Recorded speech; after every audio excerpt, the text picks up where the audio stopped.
My name is Megan McNamara, and you are at the right place at the right time.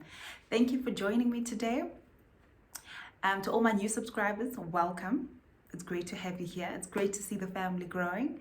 And if you're new to my channel, please hit the notification bell so that you are notified when I post new content. And if you have not subscribed, please do so. Subscribe and like this video. Share it so that others can get this information and can learn from it. So today we are continuing with our medical aid overview, and we will be touching on the application process as well as your claims process. All right. So obviously when joining a medical aid, as I said in my previous video, if you haven't watched it, please do so. You will notice that I mentioned two types of schemes, a closed scheme and an open scheme. And a closed scheme is one where you are part of an employer group or part of a profession where the medical aid is dedicated to that profession, right? So the application forms are different for both, all right? So you'll notice that if you applying under an employer group, the form is much shorter, right? Because the medical questions, they do not ask medical questions on that application form. So there is concession when you are applying for medical aid under an employer group. And remember, in my last video, we spoke about waiting periods and condition-specific waiting periods. Those are then waived because you are joining under an employer group. So being under that umbrella of the employer group gives you that exemption, all right? That whatever ailments that you might have, pre-existing conditions, you will not have waiting periods for that. So when you look at the application forms, you will see that they are much shorter. It doesn't matter which medical aid it is, it will be much shorter, all right? So basically, when you're applying for a medical aid, they'll ask you standard questions. Okay, so I'm just gonna go through a typical form. I've got a discovery form open in front of me. It would obviously, tell us about yourself, the main applicant, when do you want the cover to start. You would put the first of whatever month and the year that you'd like the medical aid to start. They'll ask you for your title, your surname, your race, your gender, whether you're male or female. Obviously, all your information is protected by the POPI Act. They would ask you for your application. You do have an option here not to disclose your race. Then they will continue and they will ask you for your date of birth, your occupation, your tax number, your cell phone, email address, physical address. If you are adding a spouse or a partner, you on your medical aid as a dependent, you'll have to complete that section. And basically the same details will be asked about the spouse or your partner, and then any dependents that you might have, children that are financially dependent on you or people that are financially dependent on you, you'll complete this under the dependents, right? So you'll complete obviously all their static details, etc. If you have adopted a child, you can add them onto your medical aid. You will just need to provide proof of adoption to say that I have adopted this child, this is my biological child, or I am the legal guardian of this child and this child is financially dependent on me. There are forms, additional forms that will accompany this, where you will have to provide further information and then also supply further documents to show and to prove that you are the legal guardian and that this person is financially dependent on you and you're looking after them. Then if your dependent is over the age of 21, all right, because remember, on medical aid, they still pay child rates up until the age of 21. Over 21, you pay adult rates, right? So if your dependent is older than 21, you'd need to fill out a section there where it says, are they financially dependent on you? You say yes. Are they married? Yes or no? Does your dependent earn an income? How much do they earn? And does your dependent have a spouse? are they working and how much do they earn? So they will want all that information, all right? And then you can have multiple dependents on your medical aid, all right? So it's just depending on how your affordability. And sometimes dependents that are over 21, it's actually cheaper for them to take out their own medical aid, all right? Also depending on the needs that they might have that the medical aid needs to cover.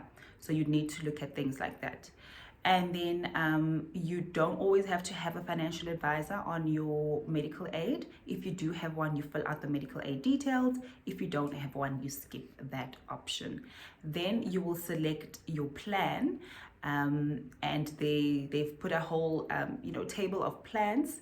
And remember the criteria that you need to use based on, I think, 2 videos back, what criteria you need to find out basically for yourself to say that, okay, this is what I want from a medical aid, and then this is what I will get out of this medical aid. And then you choose your plan according to your needs and obviously your budget. Okay. And then and you better read the entire application form when you're completing an application form. Each line is very important, and you might you'll get a lot of information from there. So one thing I'd like to point out is when the medical aid asks you, how would you like us to refund your claims from the medical savings account if your plan has one? Remember, medical savings, that covers your day-to-day, all right? So how do you want the medical aid to cover your claim from your savings? Then they will ask you at the Discovery Health rate or at cost, all right? So let's just break that down quickly. What that means is, so let's say your medication costs 200 Rand and your health plan covers up to 100% of the scheme rate, and 100% of the scheme rate is 100 Rand, all right?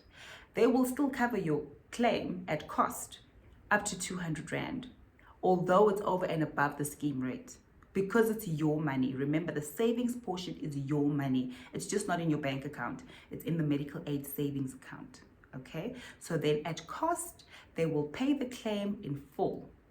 Whether you're on a medical aid plan that covers only up to 100%, they will still pay over and above because you selected at cost. What is the danger there?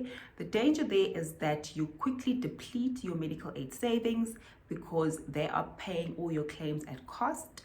If you restrict it to the health rate, the Discovery Health rate, that means they will pay up to their rate, and then the shortfall is on you. It stretches your savings, but then if your medication does go over and above, you will then have to pay out of pocket for the shortfall. Then obviously the application will go on and ask various questions. If you're on a key care plan, so if you're on a plan that is subject to your income, so that could be on any medical aid, you do have income-based plans, then obviously there you would need to obviously specify how much you're earning, how much your spouse earns. You'd also need to then obviously have GPs that are on the Key Care network or whichever medical aid plan on that network, and then you'd have to put your first GP preference, practice number, and then your second GP. There are lists on the medical aid. When you do apply for medical aid, they send you these lists, and then you're able to choose a doctor. First option, either close to where you work, or second option, closer to where you live, so that there's flexibility around going to the doctor if you need to. All right. Then you obviously complete the form, put in your banking details. Then obviously they will ask you for claims refund. They will refund your claims. If you do pay cash at the doctor or whatever the case may be, you will then submit the invoice to the medical aid, and then when they pay your claims back, they pay it back into your bank account, all right? And they have to pay it back into your own personal bank account, so you'll need to give your details, all right? Remember, anybody can pay your medical aid, so it doesn't have to be you. My medical aid can run off my husband's bank account. However, the claims would need to be paid back into my bank account. They cannot pay into a third party unless you've arranged so. So if a third party, then if the claims need to be paid back into my husband's account, then obviously his details would need to be provided for. So there's an annexure at the back of the form where all his details and his signature, his ID, ID copy, etc. need to be submitted. Then claims will be paid back into his account. Then you would also need to specify and disclose if you've ever belonged to a medical aid. Remember, this is for them to determine whether they're going to apply any 3-month waiting periods, apply any late joiner penalties. So they need to see if you have had medical aid cover over your lifetime before you applying, to this medical aid. And you would also need to specify what were the reasons for leaving. And remember, you cannot belong to 2 medical aids at the same time. You can only belong to 1 medical aid at a time, okay? Then you also need to specify whether you're moving from another scheme, and you answer all those questions that follow after that. Also, I want you to know that when you're moving to another scheme, all right, from one scheme to another, it's always good to know this. If your plan on your current scheme has a savings account or a savings portion, and you move to a plan that has a savings portion, then what they do is they can transfer that savings account to your new savings account on your new plan. It doesn't have to be within the same medical aid. It can be totally different medical aids as long as they have a savings portion. And you notify the medical aid of this, and then they will obviously arrange with your new medical aid that the funds are transferred. If you move to a plan that does not have a medical savings account, and you're probably moving to a hospital plan, then what happens is your savings is held by the medical aid for a period of 4 months, okay? And they do this because claims are still valid for about 4 to 6 months, okay? So any delayed claims that might come in would need to be paid from your savings account if they should be paid from the savings account. So they would hold your savings for 4 months. Then let's say 4 months lapses and you didn't have any claims that came through, and you're happy with your hospital plan and your new medical aid platform, or even on the same medical aid you downgrade to a hospital plan. They'll still keep your savings for 4 months. Then after that, they will then pay that money out to the place where you want them to pay it out, either to the third party as noted in the application form or into your own bank account. Then only they'll release the savings portion into your account, and that will be your money. So the medical aid would never hoard or keep the savings portion, but they do keep it for a specific period only to accommodate any claims that might come at a later stage. Okay? Then obviously you answer all the health questions, and I see with Discovery they have about 18 to 20 health questions, where they'd want obviously more information. They'd want to know which doctor treated you. They'd want to know the severity of the condition. They'd want to know if you're fully recovered from the condition, and they want to know if you're still on any treatment for that condition. All right. And then you'd have to also specify if you have any chronic conditions. Okay. So that then they can arrange that you are part of the chronic group, and then they can give you more information based on how to manage your chronic illnesses and the medications thereof, right? So yeah, basically that's the application process. And what else you'd need to supply, depending on which plan you are applying for. If it's income-based plans, you'd have to supply your payslip and obviously your ID and your bank statement, because what they do with the bank statement, they verify whether the income is actually coming into your bank account, because remember, the plans are cheap, so they need to make sure that you actually qualify to be on that plan. Then it would basically be birth certificates, IDs of the dependents, as well as your ID.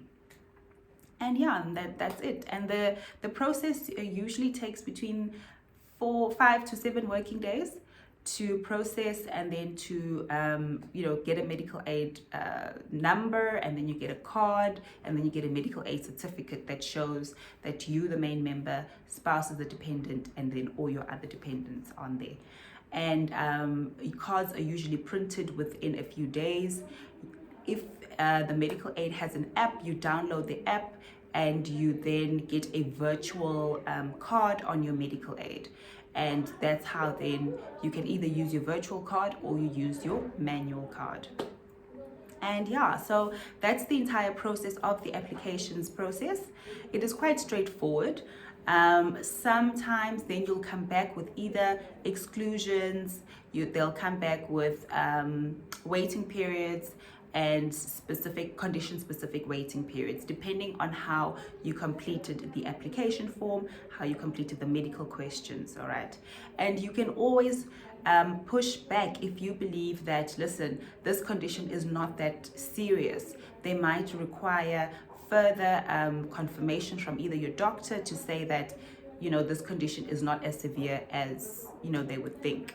However, it is vitally important that you do disclose any conditions, any surgeries, anything that you might have had done, work done on your body, so that the medical aid is sure.